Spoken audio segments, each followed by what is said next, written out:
Assalamualaikum warahmatullahi wabarakatuh. Di sini saya dari kelompok 9 akan mempresentasikan tentang mendefinisikan konsep kekhalifahan.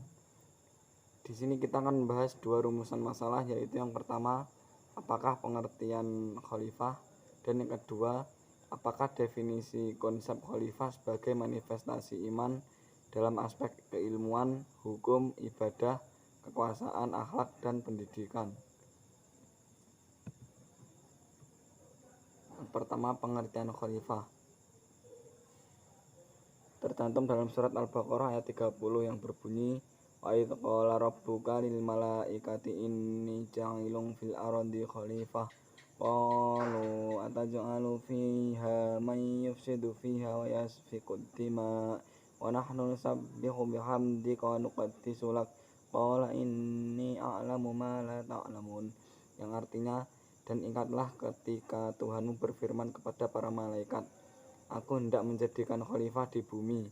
Mereka berkata, apakah engkau hendak menjadikan orang yang merusak dan menumpahkan darah di sana, sedangkan kami bertasbih memujimu dan menyucikan namamu? Dia berfirman, sungguh aku mengetahui apa yang tidak kamu ketahui.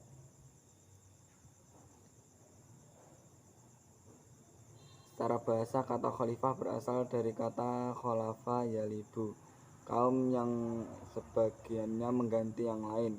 Sedangkan secara istilah, manusia yang secara silih berganti sebagai wakil Allah yang memegang kekuasaan di bumi untuk melaksanakan hukum Allah dan menegakkan keadilan melalui para nabi dan rasul semenjak dari nabi pertama yaitu Nabi Muhammad sampai nabi terakhir yaitu nabi pertama Nabi Adam dan sampai nabi yang terakhir yaitu Nabi Muhammad SAW.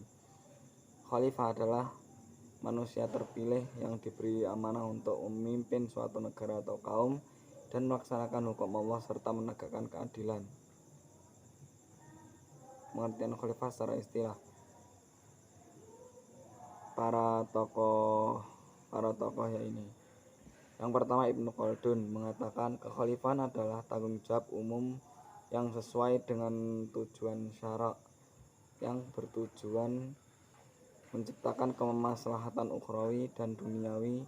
Seluruhnya harus ditunjukkan kepada syara karena adanya tujuan kemaslahatan ukhrawi itu. Hakikatnya ia merupakan pengganti pembuat syara atau Rasulullah dalam upaya memelihara persoalan agama dan politik keduniawian. B. Al-Mawardi dalam bukunya Al-Ahkamus Sultaniyah membuat definisi khalifah dalam arti imamah. Imamah adalah satu sistem pemerintahan sebagai pengganti sistem nubuwah di dalam memelihara agama dan siasah dunia.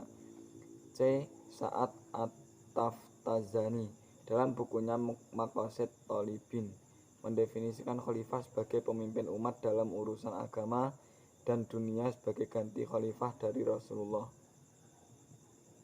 B. Konsep khalifah sebagai manifestasi iman dalam aspek keilmuan, hukum, ibadah, kekuasaan, akhlak, dan pendidikan.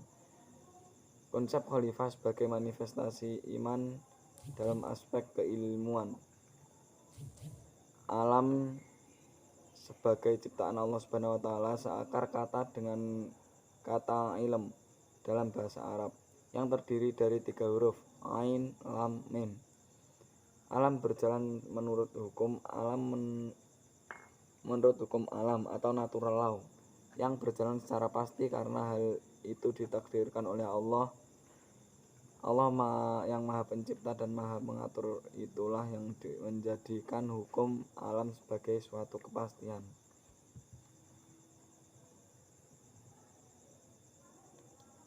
Ilmu pengetahuan yang sudah diperoleh manusia melalui hukum alam itu masih sangat sedikit dari apa yang terbentang di alam semesta. Ini berarti ilmu yang diperoleh manusia sangat sedikit, padahal di dalam hukum-hukum alam itu masih sangat terbentang luas untuk dieksperimen dan diobservasi.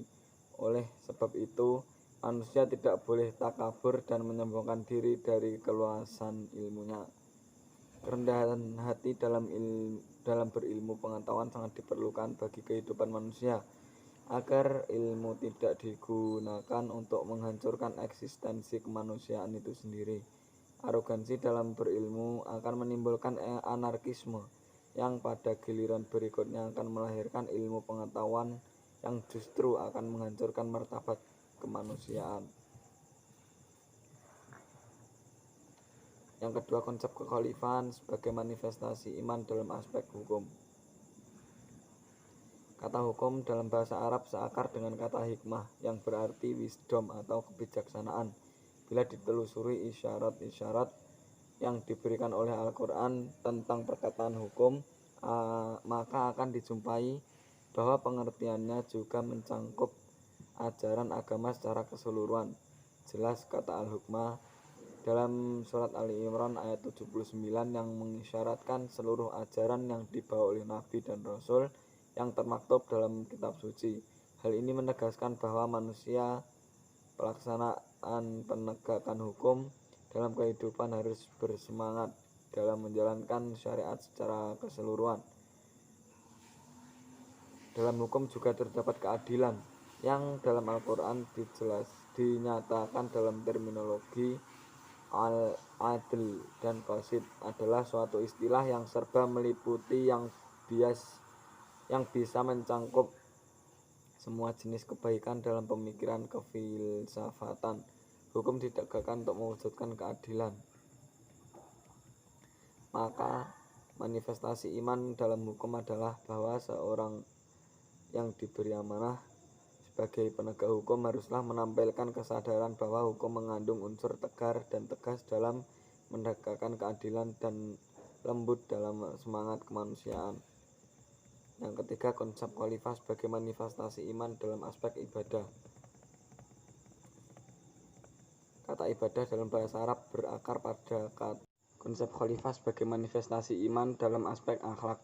Akhlak berakar dari kata khalaqa, mengacu kepada makna mencipta. Dari kata itu dibentuklah kata al-khaliq yang berarti pencipta, serta kata al-makhluk yang berarti ciptaan. Kedua kata ini, al-khaliq dan al-makhluk, dihubungkan oleh kata al-khuluq. Khuluq termanifestasi dalam perbuatan manusia Muslim sebagai perwujudan dari komunikasi atau hubungan di antara keduanya, al-khaliq dan al-makhluk. Dalam manifestasi iman, setiap muslim disorong untuk berakhlak dengan akhlak Allah.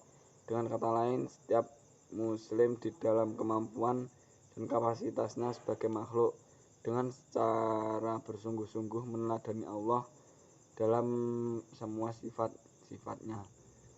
6. Konsep khalifah sebagai manifestasi iman dalam aspek pendidikan. Persoalan dalam pendidikan pada zaman sekarang sudah semakin kompleks.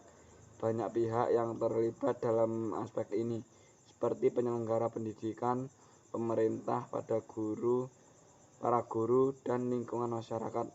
Namun yang sangat disesalkan saat ini adalah mengapa pendidikan agama hanya diajarkan 2 jam pelajaran dalam seminggunya.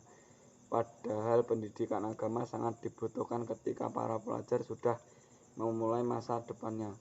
Apabila pendidikan agama dalam dunia pendidikan sudah mulai terancam keberadaannya, maka dipastikan para pelajar tidak akan mengetahui dengan baik bagaimana akhlak maupun perilaku terhadap orang lain, tidak memiliki pegangan dalam hidup mereka yang menyebabkan mereka akan bertindak semaunya.